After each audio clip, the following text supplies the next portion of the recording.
Hey guys, நம்ம ரீசெண்டாக வெளியான த கேர்ள் ஃப்ரெண்ட் அப்படிங்கிற படத்தை பற்றி தான் பார்க்க போகிறோம். ஸ்டார்டிங்லேயே நம்ம ஹீரோயினை தான் காட்டுறாங்க. ஹீரோயின் பேர் தேவி. அவளுக்கு கதை எழுதுறதுனா ரொம்பவே பிடிக்கும், புக்ஸ் ரீட் பண்ணுறதுனா ரொம்பவே பிடிக்கும்.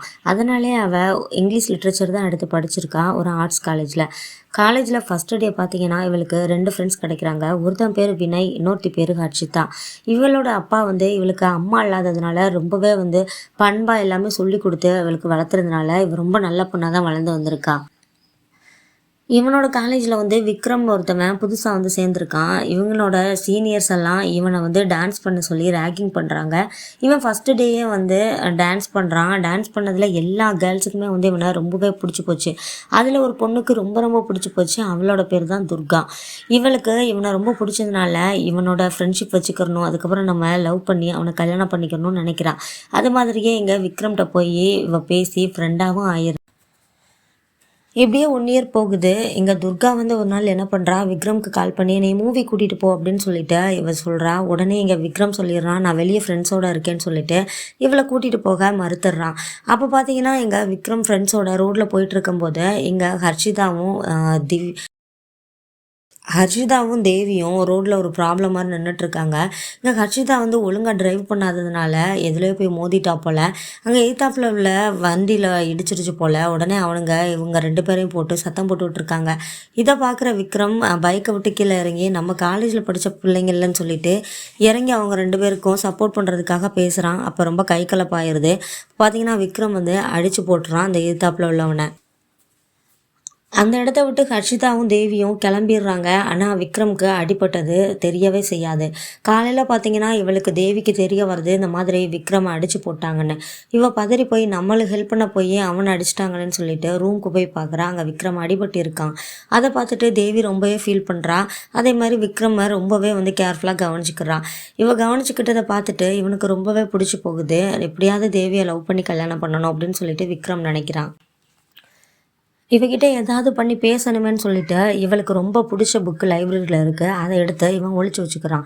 இவன் போய் லைப்ரரியில் அந்த புக்கை தேடினா புக்கே இல்லாமல் இருக்குது. உடனே இங்கே விக்ரம் என்கிட்ட தான் இருக்குது அப்படின்னு சொல்லிட்டு இவளோட பேச ஆரம்பிக்கிறான். கொஞ்சம் கொஞ்சமாக 2 பேரும் பேசி அப்படியே ரொம்ப நல்ல ஃப்ரெண்டாகிடுறாங்க.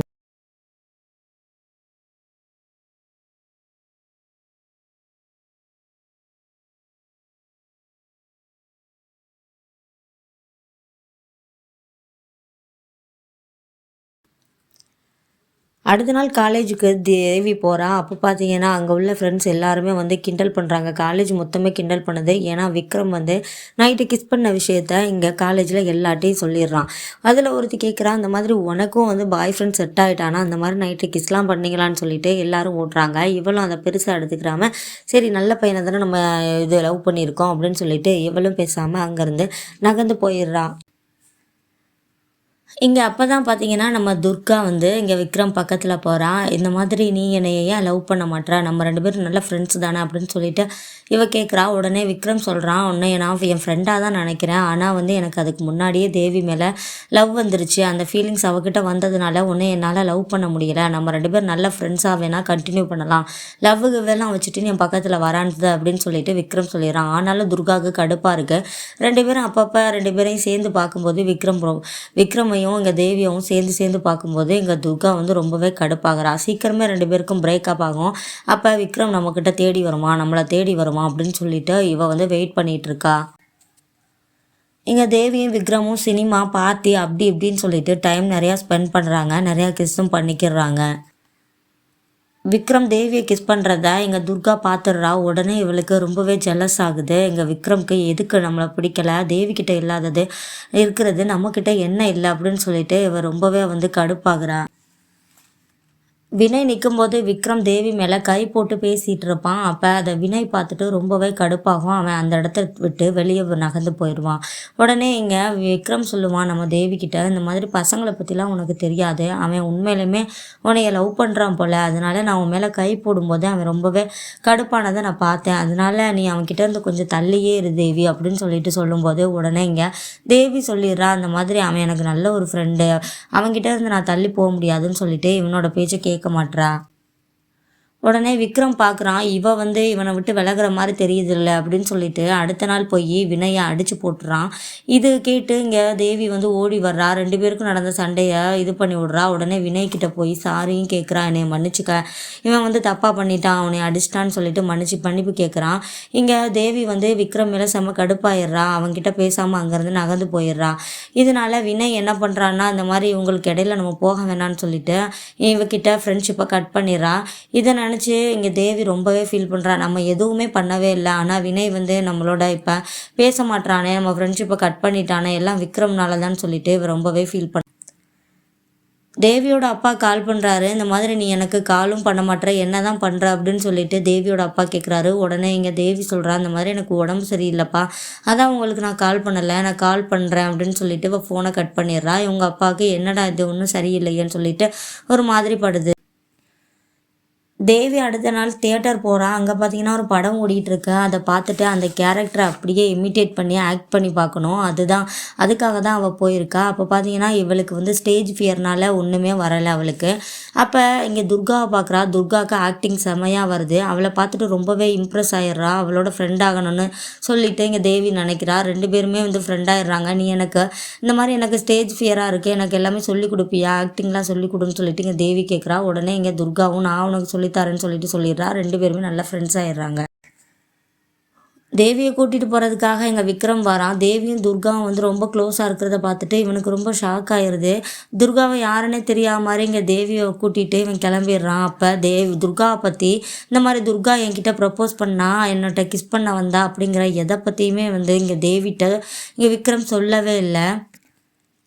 அடுத்த நாள் தேவி காலேஜில் வந்து பயங்கரமாக அங்கே ஸ்டேஜ் ஃபியர்லாம் இல்லாமல் சூப்பராக நடிச்சு காட்டுறா. இதை பார்த்துட்டு அவளோட அழகை பார்த்துட்டு எல்லா பசங்களும் ரொம்பவே வந்து கைத்தட்டி கரகோஷம் கொடுக்குறாங்க. உடனே பார்த்தீங்கன்னா இது விக்ரமுக்கு பயங்கர கடுப்பாக இருக்குது. யார் பார்த்தாலுமே இவனுக்கு சுத்தமாக பிடிக்காது இல்லையா. உடனே இங்கே தேவியை பிடிச்சிட்டு இந்த மாதிரி நீ டைட்டான ட்ரெஸ் போட்டுட்டுலாம் ஸ்டேஜ்லலாம் ஏறி பெர்ஃபார்ம் பண்ண வேணாம், இதெல்லாம் எதுக்கு உனக்கு தேவையில்லாமல் அப்படின்னு சொல்லிட்டு இங்கே விக்ரம் வந்து அவளோட திறமையை வந்து வெளியே காட்டக்கூடாதுங்கிற மாதிரி பேசுகிறான். இது சுத்தமாக தேவிக்கு பிடிக்கவே இல்லை. இவன் மூட் அவுட்டாகவே இருக்கா. துர்கா வந்து இவளை வெளியே கூட்டிகிட்டு போகணும்னு சொல்லிட்டு 2 பேரும் நிறைய கேம்லாம் விளாடுறாங்க. அப்போ கேம்லாம் விளாண்டுட்டு படுத்து கிடக்கும்போது இங்கே துர்கா கேட்குறா, நீ விக்ரமோட சந்தோஷமாக தான் இருக்கியா அப்படின்னு சொல்லிட்டு. உடனே இங்கே இவன் சொல்கிறா, ஆமாம் நான் சந்தோஷமாக தான் இருக்கேன், ஆனால் அவன் சின்ன பையன் மாதிரி நடந்துக்கிறான்.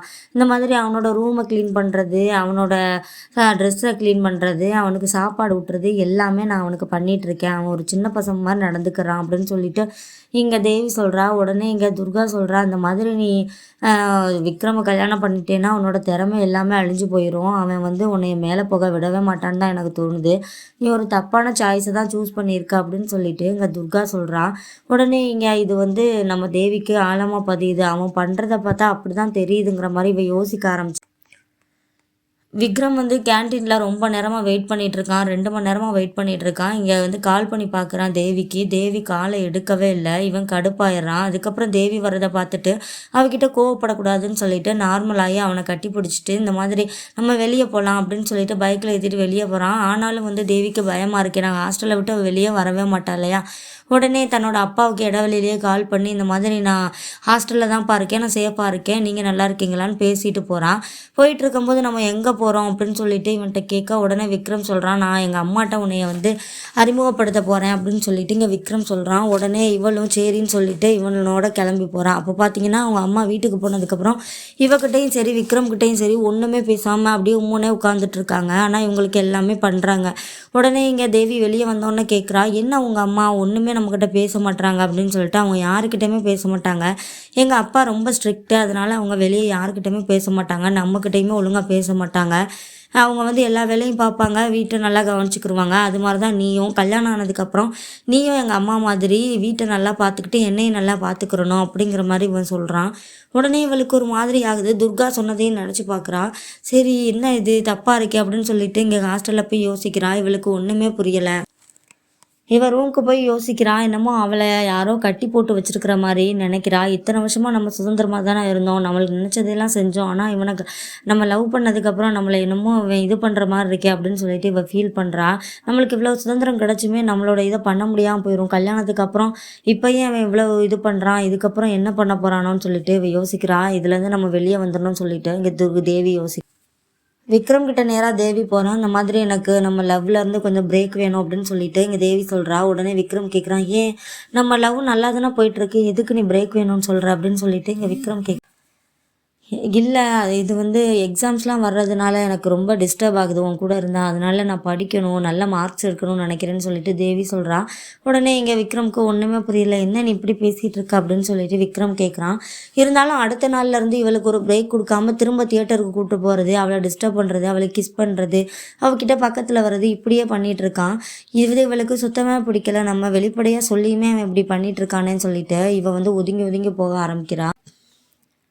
தேவியோட ஹாஸ்டலுக்கு அவங்க அப்பா வர்றாரு. ஏன்னா இவள் ஒழுங்காகவே ஃபோனில் பேசாததுனால இவங்க அப்பாவே ஹாஸ்டலுக்கு வந்துடுறாரு. அப்போ ரூமில் பார்த்தீங்கன்னா ஒரு பையன் உட்காந்துருக்கிறத பார்த்துட்டு நம்ம விக்ரமை பார்த்துட்டு தான் இவர் ஏதோ பாய்ஸ் ரூம் போலன்னு சொல்லிட்டு வெளியே போக பார்க்குறாரு. அப்போ டக்குன்னு இங்கே நம்ம தேவியை பார்த்துட்டு அப்போ தேவியோட ரூம் தான், எதுக்கு நீ உட்காந்துருக்குன்னு சொல்லிட்டு கேட்கும்போது உடனே தேவியை போட்டு அடிக்க ஆரம்பிச்சிடுறாரு. இங்கே விக்ரம் வந்துட்டு இந்த மாதிரி நானும் உங்கள் பொண்ணு லவ் பண்ணுறோம், அவளை நீங்கள் நல்லாவே வளர்த்துருக்கீங்க, ஆனால் இதுக்கப்புறம் அவளை நான் பார்த்துக்கிறேன் அப்படின்னு சொல்லிட்டு விக்ரம் பேசுகிறான். உடனே இவருக்கு டென்ஷன் ஆகுது. மறுபடியும் விக்ரமை போட்டு நல்லா அடிச்சுட்டு இங்கே பிரின்சிபலோட ரூமுக்கு போகிறாரு. இந்த மாதிரி இது என்ன காலேஜ் வச்சு நடத்துகிறீங்க, ஒரே ரூமில் எப்படி பாய்ஸும் கேர்ள்ஸும் இருக்க முடியும், இப்படி ஏன் அப்படி என் பொண்ணை வந்து சீரழிச்சிட்டிங்களேன்னு சொல்லிட்டு இவர் இது திட்ட ஆரம்பிச்சிடுறாரு. முதல்ல அவளுக்கு டிசி கொடுங்க அப்படின்னு சொல்லிட்டு கேட்கும்போது உடனே பிரின்சிபல் சொல்கிறாரு, இந்த மாதிரி உங்கள் பொண்ணோட வயசு அப்படி, அவங்க 2 பேரும் வந்து ஏதோ எந்த ஒரு டிசிஷன்னாலும் எடுக்கக்கூடிய வயசில் தான் இருக்காங்க, 2 பேரும் லவ் பண்ணுறாங்க, அவ்வளோதான், இந்த வயசில் யார் தான் அப்படி பண்ணலை, இதுக்காக நீங்கள் டிசியை கேட்குறதான்னு சொல்லிட்டு டிசி கொடுக்க மாட்றாங்க. உடனே இங்கே தேவிட்ட வந்து நீ முதல்ல கிளம்பு, டிசியாக வாங்கலைனாலும் பரவாயில்ல, நீ என் கூட வா அப்படின்னு சொல்லிட்டு அவங்க அப்பா இழுக்கிறாரு. உடனே இங்கே தேவி வந்து நான் உங்கள் கூட வரமாட்டேன், நான் என்னோட டிகிரியை கம்ப்ளீட் பண்ணணும் அப்படின்னு சொல்லிட்டு சொல்லிடுறான். உடனே உங்க அப்பா வந்து கோச்சுக்கிட்டு இவளை கண்ணை சேர்த்து அரைஞ்சிட்டு கிளம்பிடுறாரு அங்கேருந்து. பிரின்சிபல் வந்து தேவிக்கிட்ட வந்து பேசுகிறாரு. இந்த மாதிரி உங்கள் அப்பா ரொம்பவே எமோஷ்னல் ஆகுறாரு, அவர் உன்னை தனியாக இருந்து வளர்த்துருக்காருல, அதனால தான் நீ தனியாக டிசிஷன் எடுக்க முடியாதுன்னு நினைக்கிறாரு, இது உன்னோட வாழ்க்கை, இது நீ வாழ போகிற ஒரே ஒரு வாழ்க்கை, யாரை சூஸ் பண்ணணும் நீ தான் முடிவு பண்ணணும் அப்படின்னு சொல்லிட்டு இங்கே பிரின்சிபல் வந்து அட்வைஸ் பண்ணிவிட்டு இவர் போயிடுறாரு.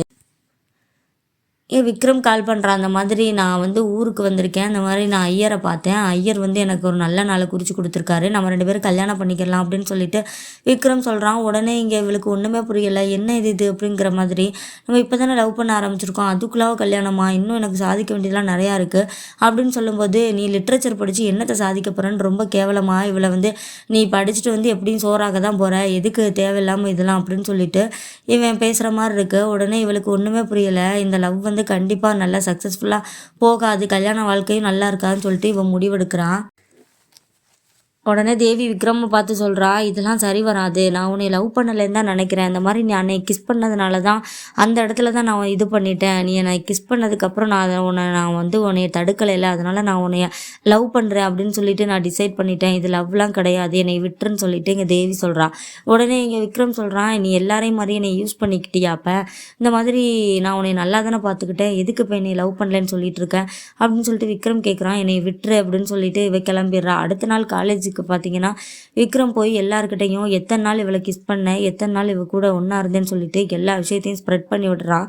இங்கே காலேஜில் உள்ள எல்லா பொண்ணுங்களுமே இவளை ஒரு மாதிரி பார்க்குறாங்க. இங்கே இவ ஹாஸ்டலுக்கு போகிறாங்க, ஹாஸ்டலுக்கு போனால் அங்கேயுமே எல்லா பொண்ணுங்களும் இவளை ஒரு மாதிரியாக பார்க்குறாங்க. இவளுக்கு ஒரு பொம்மை வச்சுருப்பான், அந்த பொம்மையில் என்னென்னத்தையே கிரிச்சிக்கி அந்த பொம்மையோட பாடி பார்ட்ஸில் ஃபுல்லத்துலேயும் கிறுக்கி வச்சுருக்கான். இவன் அசிங்கமாக எழுதி வச்சுருக்கான். விக்ரம் அதில் எழுதி வச்சுருக்கான், அந்த மாதிரி இவ கூட ஒரு நைட்டு ஸ்பெண்ட் பண்ணுறதுக்கு 10,000 வாங்குறா இவ அப்படின்னு சொல்லிட்டு இங்கே தேவியை கேவலமாக வந்து அதில் எழுதி வச்சுருப்பான். அதை பார்த்துட்டு இவ துடிச்சு போயிடுறா. உடனே இவ ரூம்குள்ளே போய் அழுக ஆரம்பிக்கிறான். யாருக்கிட்ட பேசணுன்னே தெரியாமல் அவங்க அப்பாவுக்கு கால் பண்ணுறா. கால் பண்ணி அப்பா என்னை மன்னிச்சிருங்கன்னு சொல்லிட்டு அவங்க அப்பாட்ட சொல்லும்போது அவங்க அப்பா சொல்லிடுறாரு, இந்த மாதிரி நீ பிறக்கும்போது தான் உன்னோட அம்மா வந்து இறந்து போனா, ஆனால் நீ வந்து அப்போ செத்துருக்கலாம், உன் அம்மா வந்து பொழைச்சிருக்கலாம் அப்படின்னு சொல்லிட்டு இங்கே தேவியோட சொல்ல, உடனே தேவி இதுக்கு மேலே அவளால் ஒன்றுமே முடியலை, அப்படியே கிடந்து கத்தி அழுக ஆரம்பிச்சிடுறா. அவளோட எல்லா ஃபீலிங்ஸுமே அந்த கத்துனதுலேயே வந்து அப்படியே முடிஞ்சு போயிடுது. ஒரு நாள் ஃபுல்லாக கத்தி அழுதுட்டு அடுத்த நாள் காலையில் இவள் காலேஜ் போகிறான். அப்போ விக்ரமோட ஃப்ரெண்ட்ஸும் விக்ரமும் வந்து இவளை பின்னாடியே துரத்திட்டு வர்றாங்க. இவள் பயந்து போய் அப்படியே வேகமாக நடக்க ஆரம்பிச்சிடுறான். அப்போ விக்ரம் வந்து சொல்கிறான், என்னை ஏமாற்றிட்டு நீ எவனையாவது நல்லா கல்யாணம் பண்ணிட்டு செட்டில் ஆகலான்னு சொல்லிட்டு பார்த்தியா? நம்ம 2 பேரும் எடுத்த ஃபோட்டோஸ்லாம் என்கிட்ட இருக்குது. நீ கல்யாணம் பண்ணாலும் சரி, நீ நல்ல வேலைக்கு போனாலும் சரி, நாங்கள் எல்லாத்துலேயுமே உன்னோட ஃபோட்டோஸ் எல்லாம் வந்து எல்லாட்டையும் காட்டுவேன் அப்படின்னு சொல்லிட்டு இங்கே விக்ரம் மிரட்டுறான். உடனே இவளுக்கு ஒரு மாதிரி ஆகுது. இவன் அந்த இடத்துல ஒரு மாதிரி தடுமாறுறா. அதுக்கப்புறம் இவன் ஒரு பெர்ஃபார்ம் பண்ணுறதுக்காக இங்கே ஸ்டேஜில் ஏறுறா. அப்போ தான் இவ சொல்கிறா, அந்த மாதிரி நான் வந்து நல்ல பையனை, எனக்கு ஒரு நல்ல காதல் ஒன்று கிடைக்கும், கண்டிப்பாக கிடைக்கும், நான் நல்ல வேலைக்கு போவேன், நல்ல பையனை சூஸ் பண்ணுவேன். நான் வந்து என் விக்ரமோட எத்தனை நாள் இருந்தேன், அவன் எங்கெங்கே என்னை டச் பண்ணான், நான் எத்தனை தடவை அவனை கிஸ் பண்ணேன், எல்லாத்தையுமே இவ விளக்கமாக சொல்கிறா. எல்லாரும் விக்ரம் சொன்னதை கேட்டு எல்லாரும் தப்பு தப்பாக புரிஞ்சிருப்பீங்க, நானே உங்களுக்கு விளக்கமாக சொல்கிறேன்னு சொல்லிட்டு எல்லாத்தையும் சொல்லி முடிக்கிறா. எல்லாரும் அடுத்தவங்க சொல்கிறத கேட்டுலாம் வந்து பேச வேணாம், நானே எல்லா விஷயத்தையும் சொல்கிறேன் அப்படின்னு சொல்லிட்டு எல்லாத்தையும் சொல்லிடுறா. இதுக்கப்புறம் நான் எல்லாத்தையும் சொல்லி முடிச்சிட்டேன். இதுக்கப்புறம் என்னோடய லைஃப் எப்படி இருக்க போகுதுன்னா, நான் நல்லா படித்து நல்ல ஒரு வேலைக்கு போவேன், அதுக்கப்புறம் நல்ல ஒரு பையனை லவ் பண்ணுவேன், ரொம்ப உண்மையான பையன், ரொம்ப நல்ல பையனை கல்யாணம் பண்ணுவேன், நான் ரொம்ப சந்தோஷமாக இருப்பேன் லைஃப்பில் அப்படின்னு சொல்லிட்டு இவ ஸ்டேஜில் சொல்கிறா. இதை பார்த்துட்டு எல்லாருமே கை தட்டுறாங்க. இங்கே விக்ரமுக்கும் கடுப்பாகுது. இதை பார்க்குற இங்கே துர்காவுமே பார்த்து ரொம்பவே சந்தோஷப்படுறா. ஏன் சந்தோஷப்படுறான்னா, இந்த மாதிரி ஆரம்பத்தில் துர்கா தான் சொல்லியிருப்பான், அந்த பையன் வந்து உனக்கு செட் ஆக மாட்டான், உன்னோட லைஃபே காலி ஆயிரும் அப்படின்னு சொல்லிட்டு.